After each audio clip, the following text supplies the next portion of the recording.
Alhamdulillah, alhamdulillahirabbil alamin alladzi arsala rasulahu bil huda wa dinil haqq liyudhhirahu 'ala ad-din kullihi wa kafa billahi shahida.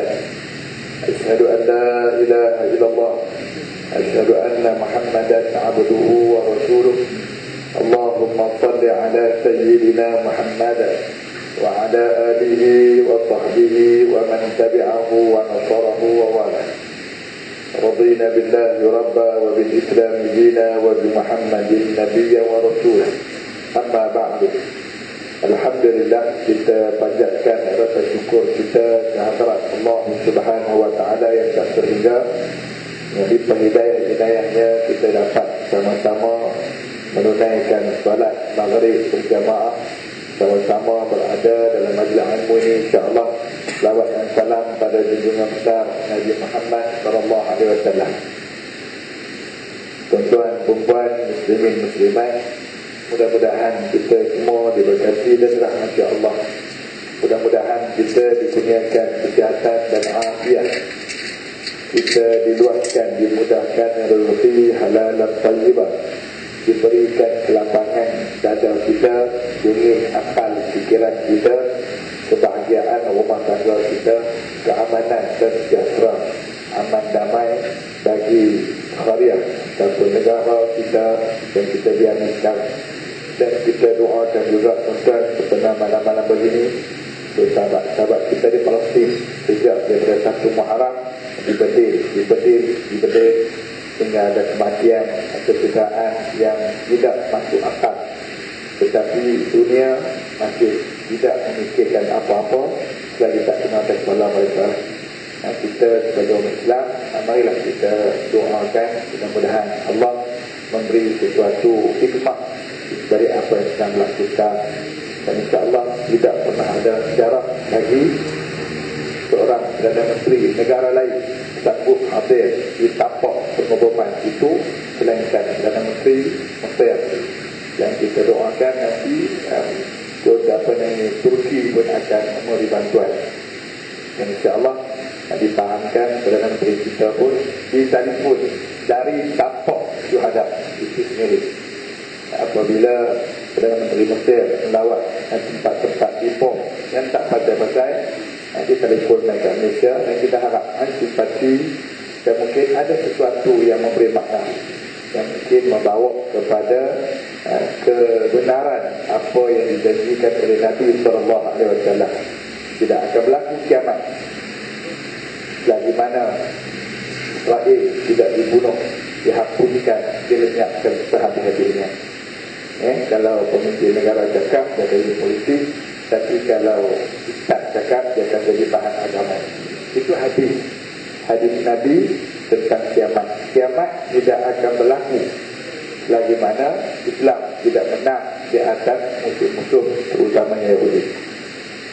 Tuan-tuan, muslimin, muslimat, rahmat-Allah sekalian, insya-Allah pada malam ini kita masuk tajuk baru, pasal yang kelima dalam bahagian yang 1 berkenaan dengan bagaimana ibu bapa, guru-guru dan semua mereka yang terlibat dengan anak-anak dalam soal-soal pendidikan.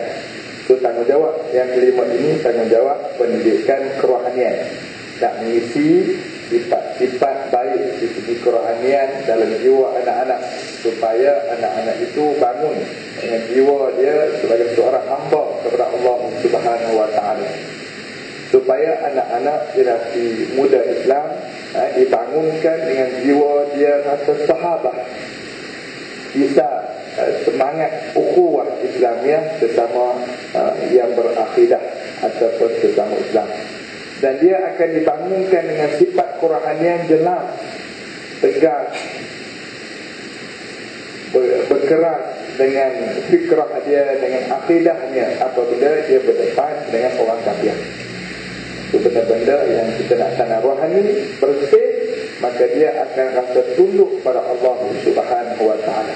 Walaupun dia diangkat darjat dunianya, lagi naik pangkat, lagi dia tunduk, dia akan akur, aku ada hamba Allah.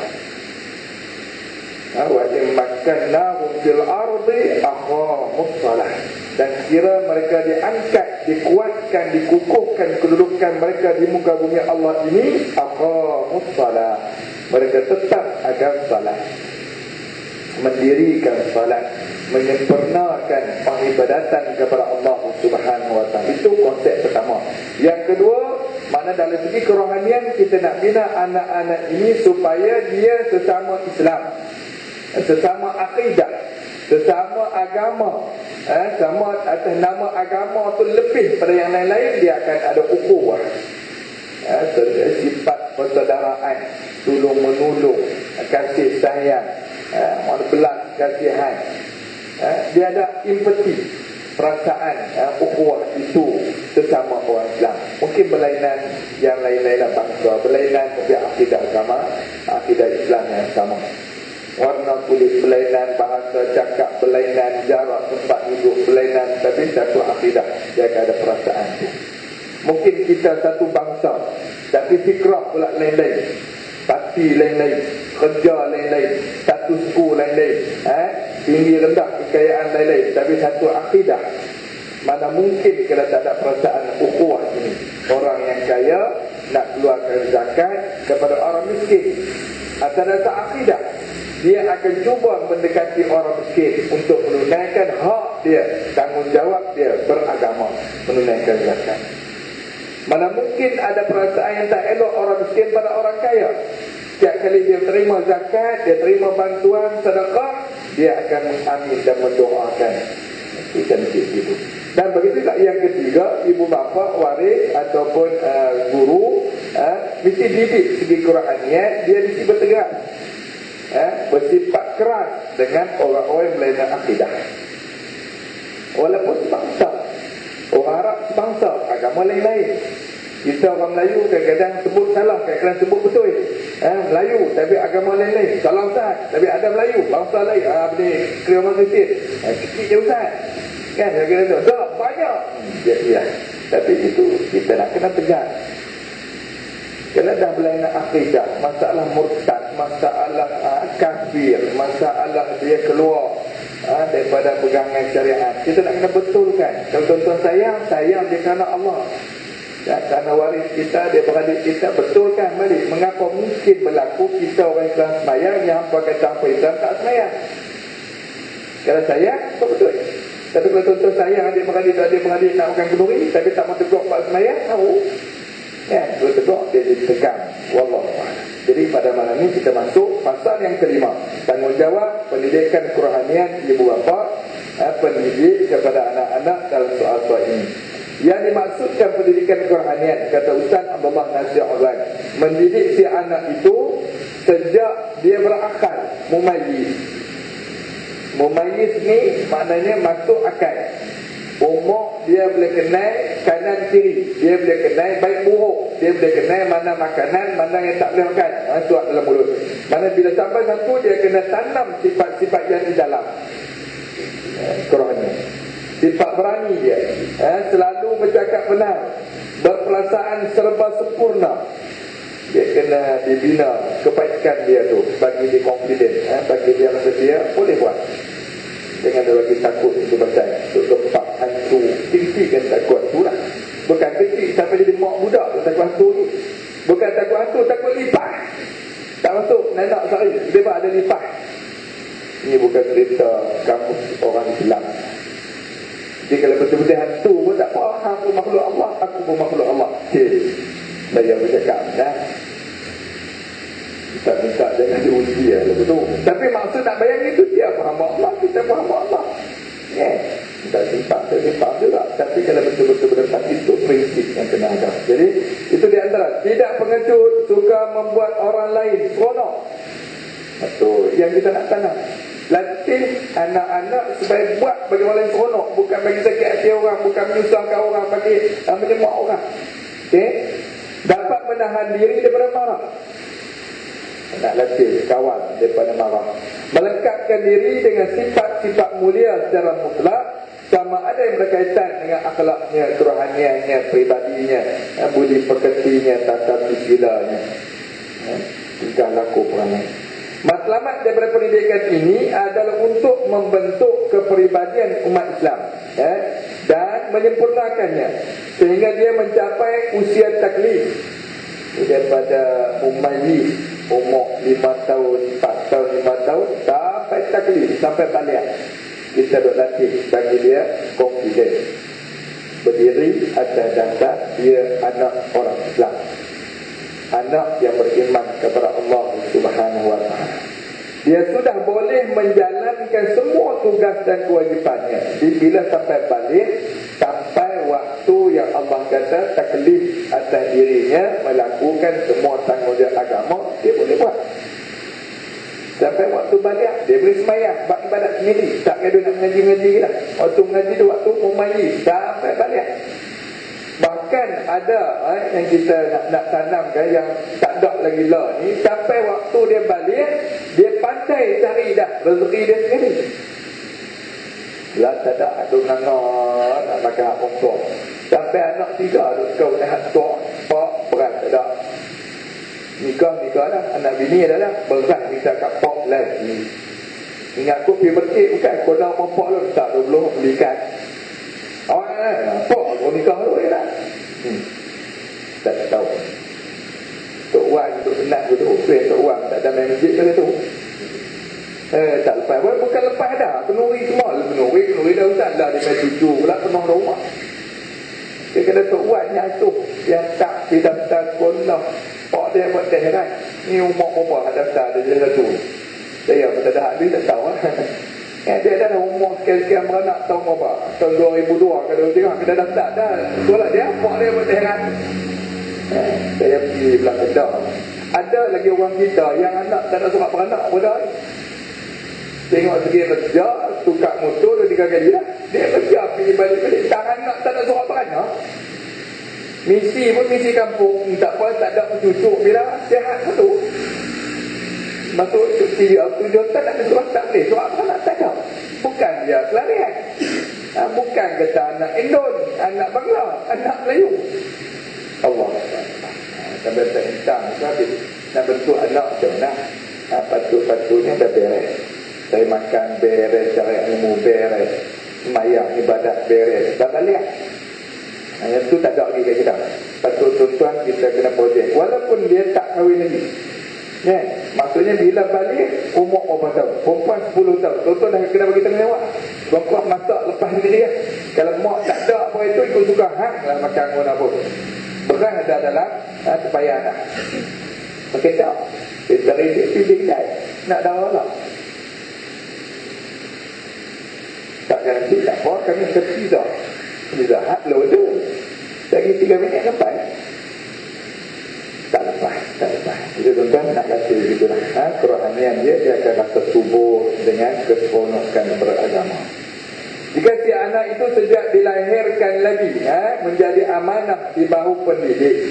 Kalau tuan-tuan boleh faham terima kitab ni daripada pasal 1 sampai pasal 4 tu, kita faham mak ayah bertanggungjawab jaga anak sampai begitu. Maknanya kita nak masuk tadi Tuhan ni mudah lah. Tapi takutnya daripada awal cerita tu mak pak tak ambil peduli. Beranak dia beranak saja. Dia tak betul. Jadi susah. Mak kita dah tengok dalam masyarakat tu dicampur semua tu. Jadi wajiblah mak ayah ni kena tanam asas-asas kerohanian yang akan melengkap diri anak. Kata Ustaz Abdullah Nasir Ulwan, pada pendapat saya, gejala-gejala yang wajib bagi pendidik untuk jaga dia, bebaskan anak-anaknya supaya tidak menghancurkan kepribadiannya, tidak menghancurkan maruah dan harga dirinya, serta boleh memandang ke hadapan. Bila dia tak selesai benda tu, dia tak pikat ke depan, dia pikat diri dia. Diri dia sakit, diri dia kurang, diri dia tak sempurna, diri dia tak cukup, diri dia jadi tak berani. So kalau dia sempurna yang tu, insyaAllah kita bawa anak pikat ke depan. Apa nak jadi ke depan. Jadi maknanya dalam tajuk-tajuk ini, dalam tajuk ni pasal yang kelima kerohanian ni, Ustaz Abdullah Nasir Ulwan kata, aku nak terangkan kepada ibu bapa, kepada guru tentang tabiat-tabiat semula jadi fitrah yang mesti ada pada anak-anak tetapi kurang dia beri perhatian oleh ibu bapa. Tabiat-tabiat semula jadi tersebut yang perlu diambil berat oleh ibu bapa ni ada 5. Yang pertama, tabiat malu. Ini kita akan hurai satu lah. Tabiat malu yang kena tempat, tak kena tempat. Yang kedua, tabiat takut. Takut, perasaan kita gentar ke orang lain. Yang ketiga, merasa diri serba kurang. Inferiority complex. Bukan tawaduk okey, warak okey. Jangan silap faham. Kita tengok orang ini. Merasa tabiat dengki. Demak, dengki, iri hati. Dan yang kelimanya, tabiat suka marah. Jadi lima tabiat ni kata Ustaz Abdullah Nasir Alwan, satu tabiat semula jadi yang sentiasa ada dalam jiwa kanak-kanak yang dilepas pandang, tak diberi perhatian oleh ibu bapa dalam proses mendidik anak-anak. Maka akhirnya kalau lima perkara ini tak diberi pandangan yang baik, mana tak ditunjuk yang mana betul, mana tak betul, maka anak tidak akan dapat dibesarkan dengan suluhan agama, suruhan agama Allah Subhanahu wa taala. Maka tabiat baiknya kalau dia buat pun bukan satu ibadah. Malu tadi, takut tadi, kalau dia buat pun ikut betul-betul spek agama Islam, tapi dia tak sedar itu ibadah. Jadi tabiat semua jadi juga. Memang biasa dah, dia panggil tak berani kan. Kan mak ayah kadang-kadang dia biar anak tak balik. Dia berani rumah, tapi berani yang tak dapat pahala. Ya, tak. Dia juga rendah diri. Ramai orang Melayu rendah diri. Apakah rendah diri Melayu itu mendapat pahala? Tolak ansur, rendah diri, kita rasa mengalah daripada bangsa lain, China, India yang main, numpang. Tak apalah, negara tunggang habis. Apakah itu dapat pahala? Habis itu nak betulkan. Itu kita ambil satu tuan-tuan ya. Malam ini dapat yang pertama terjadilah tabiat malu. Maksudnya dalam awal-awal kitab ni tuan-tuan, dalam kuliah macam ni, mulai minggu ni tuan-tuan kena faham malu macam mana yang Allah bagi. Islam kata harus dan boleh ditanam pada anak-anak. Malu lagu mana tak boleh. Memang sudah termaklum bahawa tabiat malu ada tabiat semula jadi kanak-kanak. Dan barangkali tanda-tanda ni yang pertama, sudah boleh dilihat bermula dari usia 4 bulan. Itu dia, daripada usia 4 bulan. Tetapi sesudah kena usianya setahun, maka sifat malu itu semakin ketara pada anak-anak. Dia akan memalingkan wajahnya, ataupun memejamkan matanya, ataupun menutup mukanya dengan tangan apabila berdepan dengan orang yang dia tak kenal. Malu walaupun umur kecil kan. Budak kecil ni tuan-tuan, kalau kita tengok tak jauh, dia nampak dekat kan? Dia kurang setengah 2 kaki. Baby. Lepas tu kalau nak beli mainan apa bala, jangan gantung tinggi tengah, haram pa dia tak nampak. Kena mengaji kan. Sebulan 2 bulan mata dia boleh tengok jauh mana. Mai dekat 6 bulan jauh mana. Macam susu juga, dia pantai pun susu kan. Sirik nama Allah tu. Jangan kata anak baby je. Anak kucing pun mampu kan. Duk pun susu tu pasal. Dak ai pak dia tadi mesti hak mahal ni, memang mahal ni. Dak lady hak mahal. Dak lady hak pak haroi. Ni anak. Apa? Bagi macam ni sirik habis dengan mak pak dia. Itu kena ngaji. Tapi tak ada lagi tak lah baru suruh. Hak ni hak bab mata nak mandang perbalan tuan-tuan kena ukur dengan anak-anak. Dengar je juga. Walaupun kita dengar ni 24 jam tak tutup. Itu saya abang jantung tak pernah berhenti sejak daripada 4 bulan dalam perut ibu. Tuan-tuan, kalau ada duit kupang tu sedekah cukup. Jantung kita tak berhenti, kalau berhenti matilah. Jantung tak berhenti. Kita gedik kaki orang tapi ada berhenti juga kan. Orang tengok ada berhenti kan. Tapi jantung tak berhenti. Tak cukup ni tak tahu. Tak mau sembahyang juga tak tahu. Yang ni cerita hak lagu ni. Maknanya tutup nak tengok. Allah Akbar. Dia main 4 bulan, mana budak tu dah malu dah. Sebab selalu dia dengar suara orang lain. Yang duk tetek dia seorang lain, yang duk dui dia orang lain. Datang main ni kakak sikit, dia rasa lari, dia lari nyokok muka. Dia kuih lama, kuih lagi malu. Main dekat setahun, dia mulalah lari, tarik muka dia. Sama lah siapa yang biasa jadi ayah, yang jenis jadi askar, 5 bulan 6 bulan baru balik. Anak tak mau. Lah ni bapa apa muka tak ada dengar guni ni. Suara garut lain lalu dengarnya hak lain. Lelah hak dia roti tu dia bagi. Hak tu dia kata pak aku lah. Baby besar tu lebih kurang macam binatang kan. Macam binatang terbakar. Siapa kerak dengan dia hak tu lah orang paling baik. Anjing tu kadang-kadang dia salak tuan dia hak tu besar. Tapi dia jilat hak kawan tuan nasi kat dia, tuan makanan kat dia. Walaupun dia tu amah endun. Oh ni tuan aku jilat siap. Tapi tuan hak main betul juga dia salak habis kuat. Ni budak ni pun siapa manja dengan dia. So kalau siapa yang dikerap dia dengar, dia kata itulah mak ayah dia. Kalau tuan-tuan jarang ada, tuan-tuan kena pedok-pedok lah. Okay? So main dah sampai setahun, dia balik muka dia pecah mata. Walaupun tuan-tuan pegang juga anak kita ni dia dah tak boleh nak buat apa, dia pecah mata.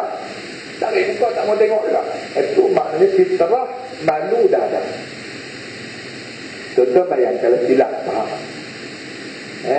Tuan-tuan faham teknik ni, budak-budak tu betul no? Lah ni kita cukup budak siapa pun jumpa dekat Kubang Terung kan, tengok mak dia lepas 2 kali tangkap, orang dia 3 orang duduk rumah kita kurung. Jangan kurung lah kandang biasa kan. Budak tu mula dengar dulu macam tu mak dia lah lain. Lama-lama dekat ni kita balik beli ulang 3 tak sebetul nak pergi ke mak dia tak mau lah. Ya dia tak kat tuk betul lah kadang pergi balik. Dia kalau nursery orang Cina, saya pun dapat ilmu dengan orang Cina. Mereka Cina, mereka biasa hantar di tempat daycare, tempat jaga tu, hantar pagi Senin, ambil hari Jumaat. Yang malam duduk rumah tu, weekend nak balik, ambil anak. Kita tak pagi petang pergi hutang kan. Tu pun tuan-tuan boleh perasan kadang-kadang yang kita dia tak mau, dia rapat dengan orang jaga. Punya sakit hati, dia boleh pergi makan apa ni. Tuan-tuan lah. Jadi, Cina kata, kami pun susah hati tu. Dia hari Jumaat nak balik, tak mau balik pun dah. Tak mau balik sebab dia ada kawan makcik jaga elok semua kan, jadi dia tak mau balik. So air bertinggal 2 minggu sekali baru habis. Lagi teruk ni hak cikgu sebab cikgu Cina. Itu tuan, anak dia tak rapat kan siapa yang duduk dalam ni. Jadi tuan-tuan fikir semua. Lepas tu dia akan malu pada orang jauh, orang yang tak duduk dengan dia, walaupun mak dia. Fitrah ni tuan-tuan jangan biar. Nanti dah balik takut dia mungkin beberapa hari anak boleh ingat nama kita, suara kita. Bahkan mungkin budak-budak kecil dia bau hamil badan pun dah. Ni puak aku hamil tak mandi dukung cu pun tak apa. Lalu orang kata misal kalau budak tak tahu sakit kan, tapi kalau dia kena punya misal dia hari tak apa. Mak dia cu dia tak apa-apa, biasa. Hatlah misal dia surat ni siapa dia? Jangan tak ke bina. Pasal itu kebiasaan yang ada kat budak. Dia malu tak malu ikut kebiasaan. Jadi kalau tuan-tuan dah biasakan bagi lalu tu dia hilang malu dia. Wallahualam. Begitu juga setelah dia sampai usia 3 tahun, si anak ini akan merasa lebih malu ketika mengunjungi rumah orang lain. Dah 3 tahun 4 tahun nak masuk bayi tu kalau tuan-tuan bawa ke rumah orang, ngap slow tapi dia perhati. Boleh orang tengah jam, tengok dia buat kena. Dia turun daripada repot kita, ada mula nak pegang. Boleh orang sejam, rumah dia balak dia ke dapur, bunggak habis. Itu benda tu dah ada. Jadi tuan-tuan, ada budak tutup muka, budak tu biasalah. Fitrahnya begitu. Tuan-tuan nak atur, jangan malu, minta uang. Kita kena abang. Tuan-tuan malu lah ni, kok nekan ni, Pak Longan, ni Pak Langan. Dia pun tanya salah ketemu. Tak apa ni rumah Tok Wan. Mainlah. Tok Wan kata tu kono. Cuba try Tok Wan. Dia dah tak mau balik dah. Mau Tok Wan sini kok. Jom kita balik mana? Tok Wan sini kok. Dia kata tak mau. Tok Wan sini batuk lejak popek. Atau jom kita balik Tok Wan belah serai. Jom. Tu ya mana? Tuntun bilang kita. Dia minta maaf kerana cucu balik ni lepas aku cerita apa ada Allah Ta'ala. Dia tak kira cucu balik tak boleh. Aku kira 6.5 aku pakai je Melayu untuk tunggu 6.40 tak motor main je. Seorang kita boleh nampak seorang masjid dia akan cek di masjid ni komat. Dia akan bina dia tak rasa diraihkan. Mak ayah punya lah nak balik daripada Johor, daripada Ipoh kan, kata balik Tok Wan kan, Tok Wan kita ada di masjid. So dia set Tok Wan di masjid tu sebagai benda tak elok. Pembinaan ni tak kena jaga. Apa salahnya ubah sikit, walaupun cucu balik terakhir Ustaz, saya bawa naik motor main masjid kan. Ni cucu saya dia seronok. Tapi dah Tok Wan saya bawa, tapi Tok Wan saya bawa pasal dia naik motor. Naik motor balik masjid Tok Wan kenal lah, jom di kelas. Tok Wan kelas pun lah. Oh, Tok Wan saya juga pergi masjid, balik lagi dapat kelas. Pergi masjid, balik lagi mesti naik. Pergi masjid, balik lagi dapatlah puan anak. Allah seronok. Ni tak nak pergi masjid, balik dengar. Pergi masjid, balik dengar. Tok Wan pergi kedai, bawa tak dengar. Yang Tok Wan pun kadang-kadang naik duduk Tok Wan dengan mak tu satu kereta. Tok Wan mama kata suruh beli tepung. Sebab tak buat tak dengar tak. Dia tak boleh. Jadi tuan-tuan kena dengar Quran. Sifat malu ini akan terus menerus mencengkam diri anak ini. Sedang kita jarang-jarang pula memberi perhatian terhadap kesan yang berat yang akan memberi kesan kepada anak-anak tersebut. Sebenarnya anak yang biasa bercampur dengan kawan-kawan lain.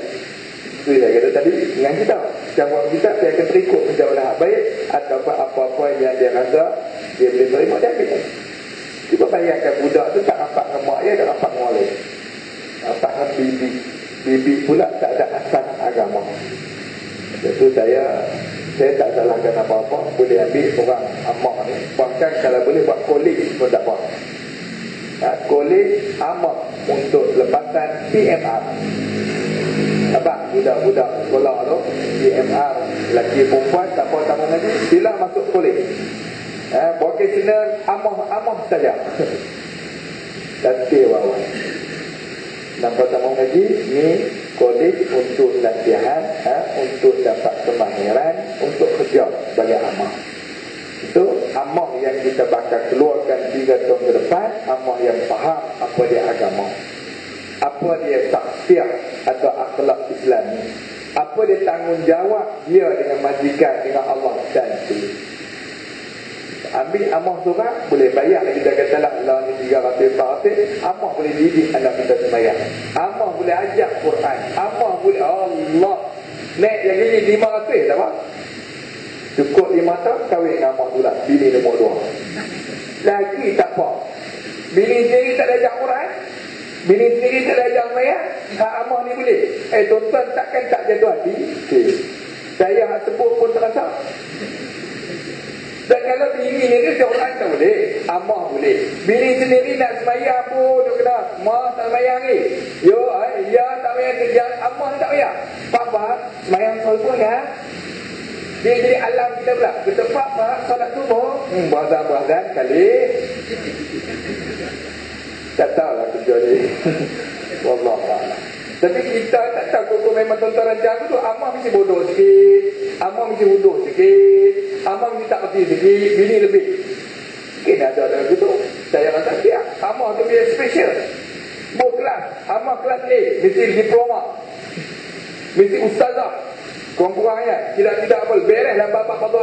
Tapi dia amah juga. Bayar. Mati belakang mesti kan, tobat tak setuju dengan saya.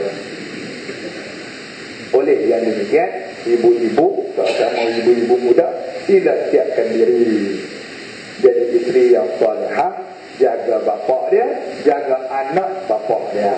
Susah walaupun kita biasa sebut mudah nak jaga kan, tapi praktikal setiap hari perangai ayah kena boleh anak seorang dua, ada 3 orang pun pernah. Itu balik. Maknanya kena bagi. Kalau tidak, anak kita terpengaruh dengan siapa dia rapat. Dia rapat dengan kawan sebelah rumah, apa dia akan kongsi habis. Dia akan menceritakan apa yang dia rasa dia rasa okey, dia rasa wajar, dia kata bagus, dia ikut. Dia kan ada tanya, mak kawan cik kan dia tunjuk macam ni jelek, boleh ikut ke tak? Tobat, tak tanya. Dia akan siap diri. Jelek dia pun ahli rumah tunggu kat kita jelek juga. Dia kata okey boleh. Jelek aku jelek. Tapi apa bagi dia? Sebab dia tak ada pembeza siapa nak habaq baik atau tidak. Betul tak betul. Elok tak elok dia, tapi dia tak tahu. Kalau lah 3-4 orang semua panggil dulu. maki hamun, maki dia pun okey. Mungkin dia tak berlawan maki dia, pada boleh maki kawan-kawan, emak apa adik abang kan. Itu tuan. Jadi kalau anak tu boleh dapat satu benda baru balik mak kawan cik buat macam ni, elok kan tak elok diri putih. Oh budak tu kira kalau kami di pondok muntah, kok dia tak tanya, kita yang tengok, oi nampak lain dah perangai. Tuan nak kena belajar pula sama mana dia ambil, dia ikut siapa, betul nak berbeza. Jangan ambil mana orang. Jangan pergi tutup cerai dah. Dia pun semua jahat. Habis tu dah semua jahat nak kawan dengan apa? Kawan dengan mama. Mama dah tua lah saya dah. Budak itu yang kata psikologi kata peer group. Umur hak sebaya dengan dia tu lebih berperanan. Wallah. Kena tengok. Sebenarnya anak yang biasa bercampur dengan kawan-kawan yang lain dan selalu bertemu dengan mereka, malunya akan berkurangan dari anak-anak yang tidak tahu bercampur dan tidak selalu bertemu dengan rakan-rakan. Dan makin besar saja 1, 2, 3. Kalau dia jarang berkawan, memang tabiat amal itu betul nampak segan dulu. Tapi kalau dia main berguli di padang tu, tarik keluar aku, kepok tangan kawan punggai kan, dia bang biasa lah. Sampai kadang kita bawa dia daripada padang untuk main, kita datang masuk dalam rumah kita main, makan biru rumah masjid, dalam rumah pun dia gelecek main betul kan.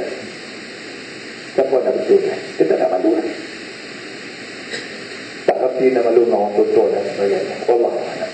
Penawarnya tidak akan sempurna melainkan dengan membiasakan si anak itu bercampur juga. Tapi kita susun hari ini pergi sekolah, jom di rumah pak makan belah taping daripada terian dulu lah. Kita dapat makan terian pula kan, tahun sekali ni jadi ya. Jom. Tapi apa pesan? Tupak darah kamu kan? Jangan buat ke rumah kita sendiri, minta izin. Nak makan terian minta dulu. Tak nak bagi biji, makan biji 2 biji pulang kita. Apa ada situ yang lebih saya elok. Dia jalan, Pak Noh tu tempat tu semua lah. Nampak dia apa dah jap dah. Makan biji 2 biji untuk kereta. Makan biji 2 biji untuk kereta. Makan biji kereta penuh. Lepas tu Pak Noh nak balik dia ambil lagi. Penuh lah boleh kereta. Janganlah buat betul hak tu melawak. Tuan-tuan dia pun tanya. Tapi maksudnya beradab. Tapi kalau TV tuan-tuan tak tolonglah tunjuk adab. Contoh hak orang nak jual, hak kumpul nak jual boleh kepas makan juga. Dia kata itu kalau boleh hampa tu berumah lah. Kan daripada Tuhan, ni lungguk ni hak nak jual, lungguk ni hak nak buat apa-apa kan. Kita kena faham lagi anak faham benda. Wallah. Jadi maknanya biasakan sendiri, latih supaya anak bercampur dengan tersusun. Contoh nak pastikan kita ada anak soleh yang pihak tadika anak soleh tak izin nak guna nama masjid, nak buat camp 28-29 ada bulan kita berizinkan nak guna surau boleh, nak guna tadika pun boleh. Tuan-tuan ini sesuai waktu dia tentang anak duduk sekali mati tengok bagi dia kawan sama-sama dia untuk dicampurkan dalam bentuk yang dia rakam. Jangan dia dicampur sendiri. Tuan-tuan boleh bayang kalau budak tu dah mula menengah umur belah-belah, dia sendiri dicari kawan tu sampai umur 9 kalau lemak dia tiung. Budak dah jadi 5 duduk lahak tembun, duduk kalah batu, duduk pada sebelah kayu kau pasal geng macam takat expo Kebang Teruk dia main sendiri ya.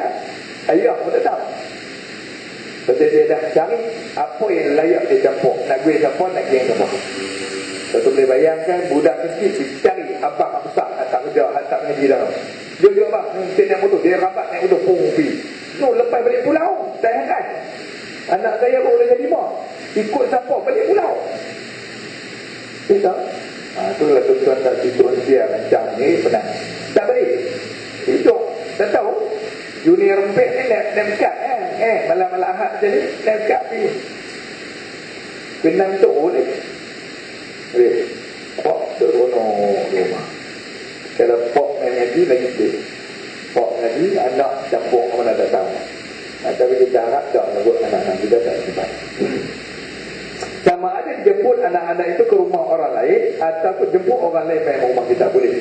Atau anak-anak itu dibawa oleh ayah mereka menziarahi rakan dan teman, ataupun menjemput anak-anak itu dengan lemah lembut berbicara di hadapan orang ramai. Segala bawa itu juga anak-anak ni makan beradab yang sesuai jamuan tahlil, bawa anak. Hari ini kenuri, bawa anak. Orang ini daripada ada jamuan dekat dewan, bawa anak. Hari ini kita nak makan di hotel, jenis pinggan, dalam pinggan ada kain buruk lah. Tak heran nak makan ke mana, garpu pada kain tu dah. Rupanya kain tu ingat aku nak buat apa, abang nak garpu kat tengkor, takut bersumpah. Tidak anak mana tahu lah. Jadi bawa yang boleh bawa lah. Okay, berbicara di hadapan orang ramai, sama ada dengan orang tua ataupun kanak-kanak seperti mereka. Kuliah dalam ni, kalau boleh buat anak, tapi kena ada lah, nampak lah. Takut budak macam lapok pada depan diri pula pun satu pasal, ataupun dia main kat belakang pun satu pasal. Tapi kalau tuan tak pernah bawa langsung, keberangkalian ini, saya biasa bawa, dia tak. Oh, dia nak dia lari, tak mau dia nak. Dia nak main, dia akan lari. Oh, tempat ni main, tak pergi. Jadi, wallahualam. Kebiasaan yang umpama ini tidak syak lagi akan melemahkan tabiat malu dalam diri mereka, akan menambahkan kepercayaan pada diri sendiri. Setelah kita biasa barisan bawa, dia taklah malu, tak kena tempat.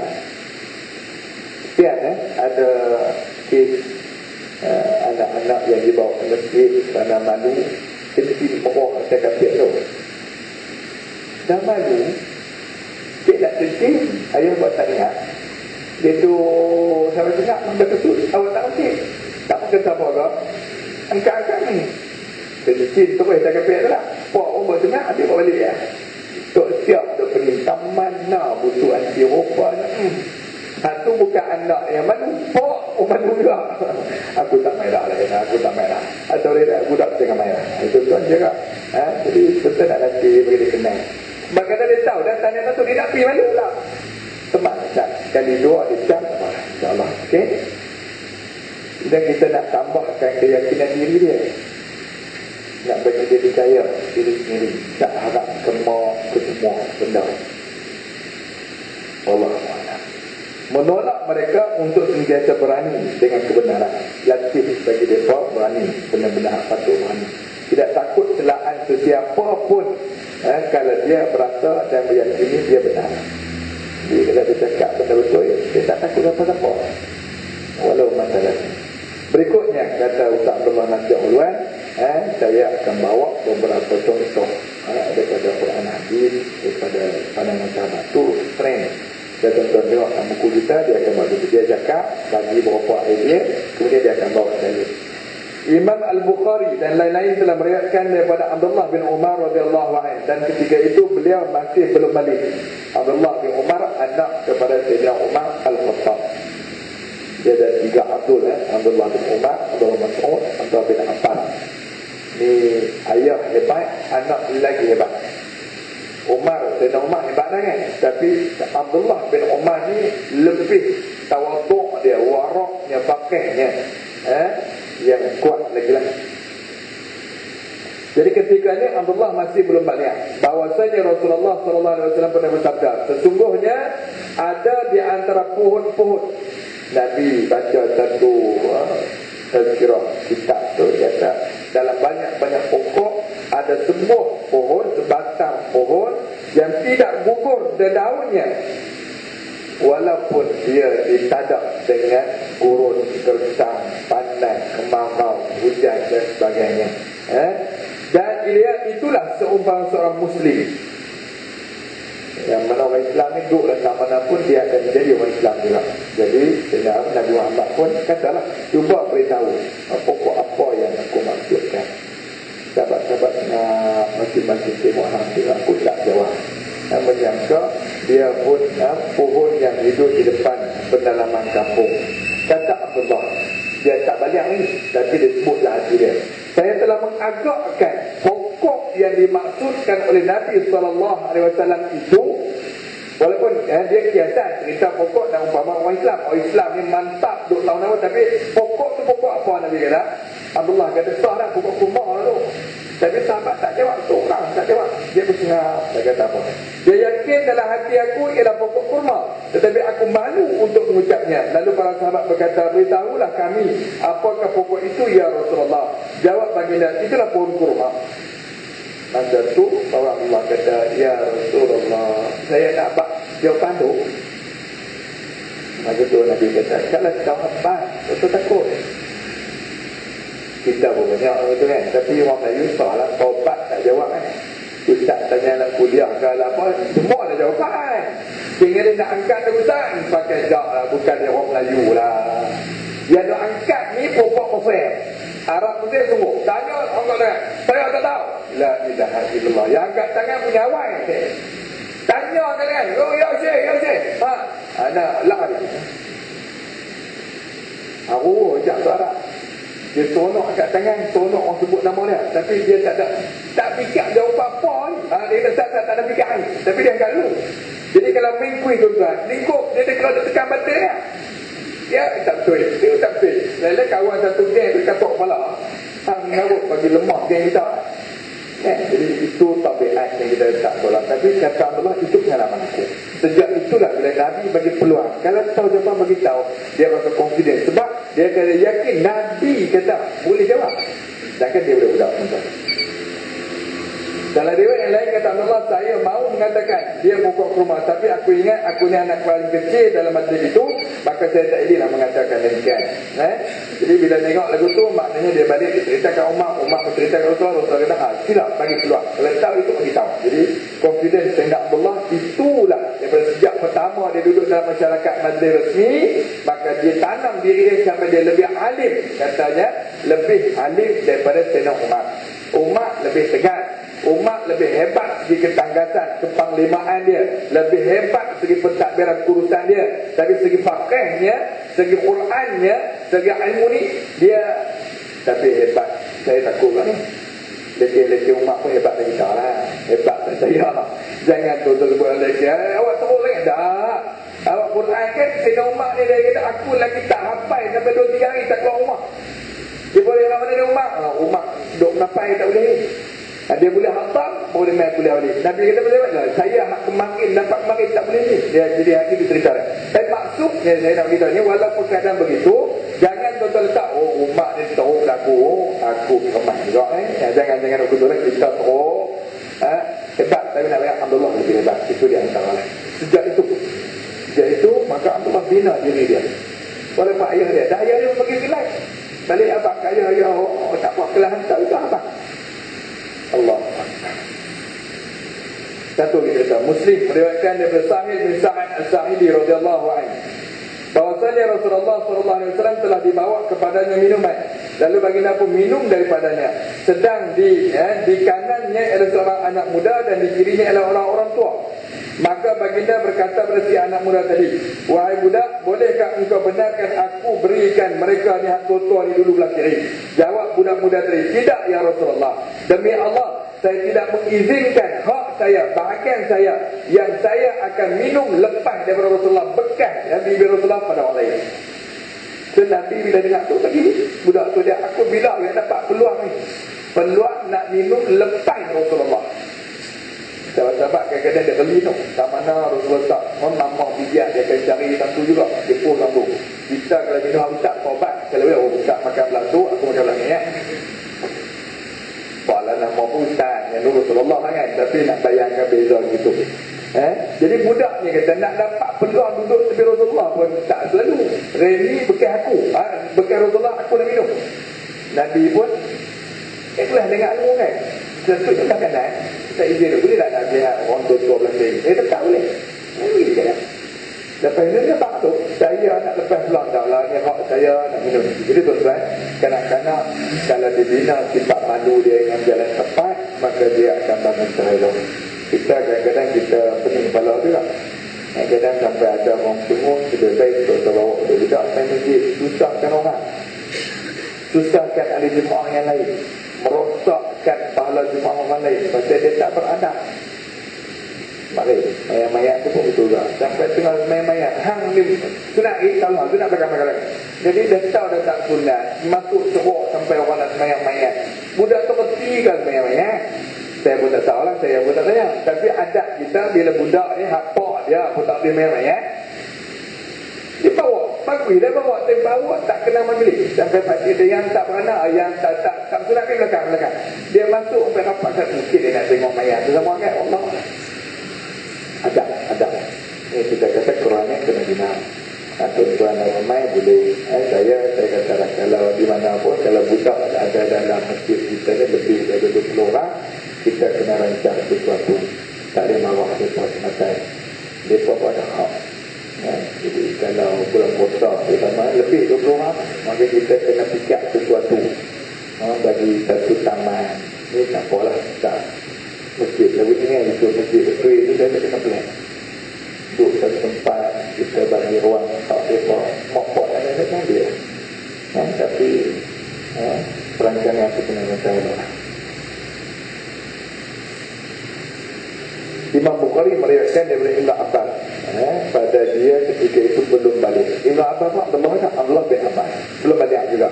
Bahawasanya dia berkata adalah Umar sentiasa pada masa menjadi khalifah mendudukkan aku dalam kalangan ahlul badar apabila ada mesyuarat.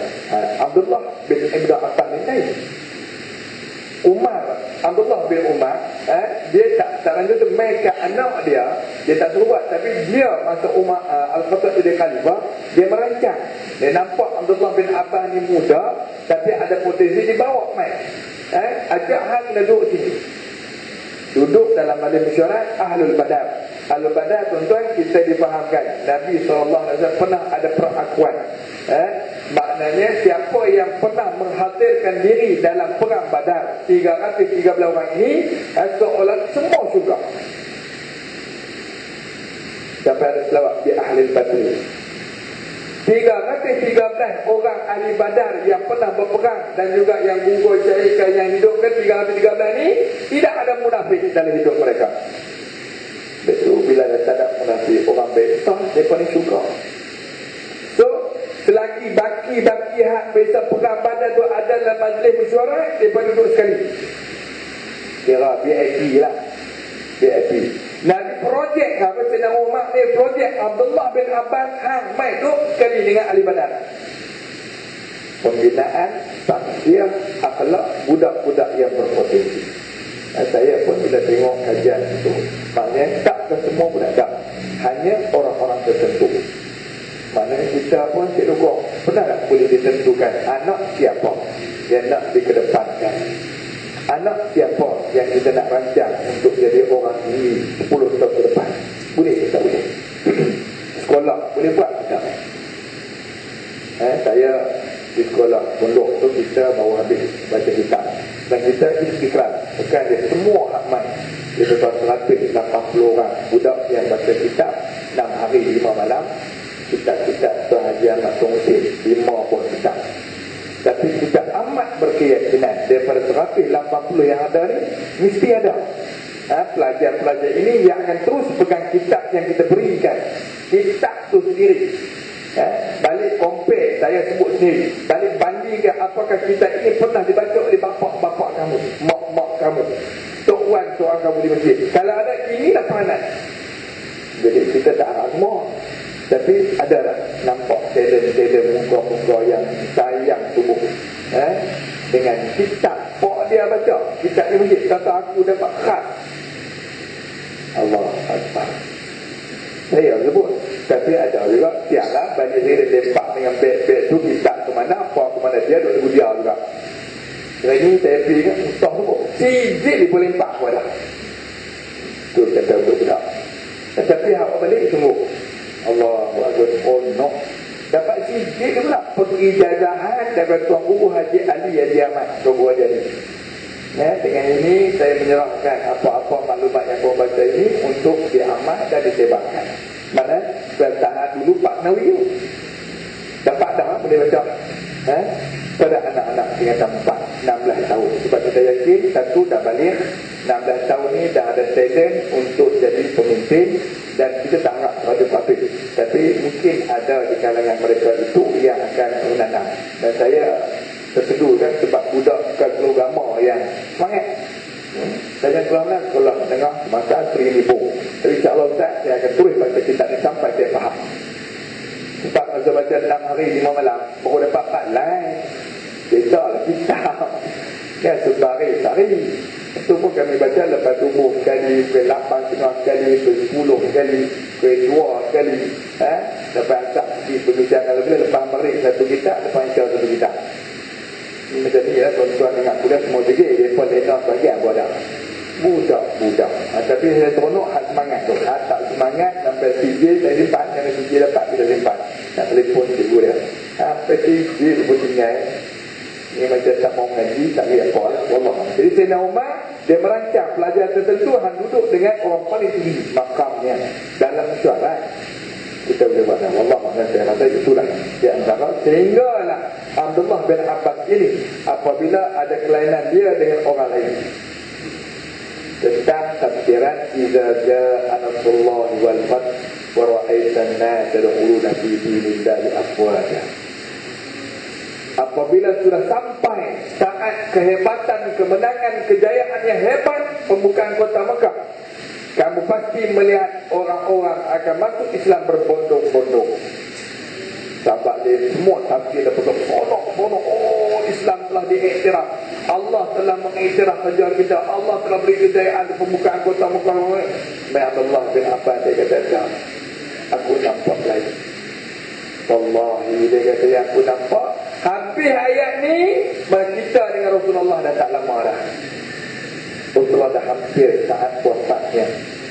Sayyidina Umar tanya, apa yang kamu kata lagu tu? Dah, bila mana dah Allah iktiraf kejayaan Nabi Muhammad, Allah iktiraf kerja dakwah, bermakna Nabi dah habis, pencen dah. Bila pencen apa makna dah? Dia taklah tapi dah aku tu saya kata kita. Dia abang tu. Jadi kita kerja projek Nabi orang main, tak jadi Rasul. Rasul nak bimbing orang, nak jalan ke hajat, dia semua dah dapat. Allah iktiraf pula pembukaan kota Mekah berbeza. Bermakna tugas Nabi dah habis. Bila tugas Nabi, mana kita kena bersedia terima Nabi dah wafat. Barulah ahli mesyuarat tadi, tadi gitu. Wallah a'lam tuan, nak bina bila Quran yang anak-anak ini tinggi tuan-tuan, dia akan melontarkan idea-idea yang baru. Dan lalu pun wallah a'lam tuan-tuan, kita kadang-kadang kita memerlukan pandangan idea daripada anak-anak sendiri. Apa-apa dalam kehidupan rumah tangga kita, dalam negara contohnya, saya rasa syukur juga dah ada dulu, kita sebut saja parlimen kanak-kanak Datuk Jabri Syadat. Sebenarnya tak ada ahli parlimen saya pada dah. Saya cukup promosi awak lah, awak main sekolah di duguk orang duk ingat. Tu perasaan kalau kita boleh cakap kanak-kanak seronok. Lepas tu dia elan jom minum dulu. Tapi lah ni kita iktiraf ada parlimen belia. Input pemimpin belia, pemuda-pemuda bagi idea. Rupanya bila bagi idea orang muda kan, dia yang nak duduk negara ni lama. Kita ada berumur tu, saya minta maaf dekat saya pun kategori dah tua. Kita dah berumur, kita nak fikir apa sangat biar bila Allah mati dah. Dan muda-muda dia fikir halak Malaysia lebih maju. Tu bagi idea yang lebih menghidupkan. Kita dah umur 70-80. Kalau boleh saya nak kubur lah. Tak kubur tak terbaik. Dia kena kubur apa dia dah. Sayup lah. Budak-budak muda dia fikir macam mana nak bentuk lagi sebab tu kita kata tak rudi kita bergabung kepada orang-orang muda. Jadi bentuklah anak-anak kita supaya tapi dia ada adab lah. Kita akan baca di kitab ni ada nak cakap dengan mak ayah, ada dalam madrasah ini. Wallahu a'lam bishawab. Aku quli hadza wa astaghfirullah wa lakum wa billahi taufiq hidayah. Kita sudahi dengan tafsir sabar dan bila